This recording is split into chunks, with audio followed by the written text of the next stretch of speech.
تمام، نجيب كده. ده واحد بعت لي الرساله دي بقاله كل ماتش الاهلي مش بيكسب الزمالك بس، من ساعه هزيمه سان داونز الاهلي ما خسرش ولا ماتش ولا خسر ولا بطوله اي لعبه.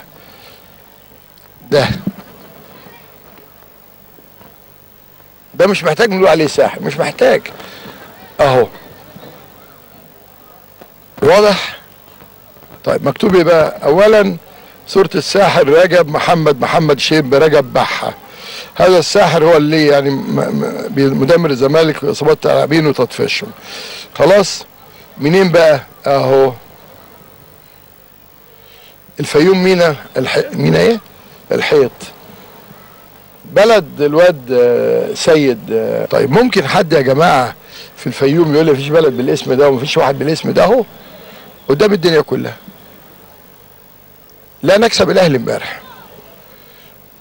ولو لاحظتوا امبارح، ده جاره اللي بعت لي على فكره، لو لاحظتوا امبارح العارضه اللي على اليمين، هو الاهلي غير. لاحظوا بقى، كان بيلعب في السلام، بيقول لك السلام ده احنا اشتريناه واجرناه 10 سنين، راح استاد القاهره ليه؟ عشان يتحكم في المكان والماتش بتاعه. اي حد يروح بالليل.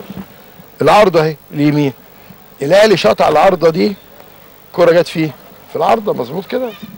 طيب الشوط الثاني الزمالك شاط على نفس العارضه، كورتين جاهم في العارضه، يبقى الشغل كله كان على العارضه دي.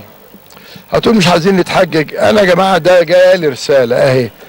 انا بصراحه ما كنتش عارف، يعني انتوا بتؤمنوا بالقران ولا مش بتؤمنوا؟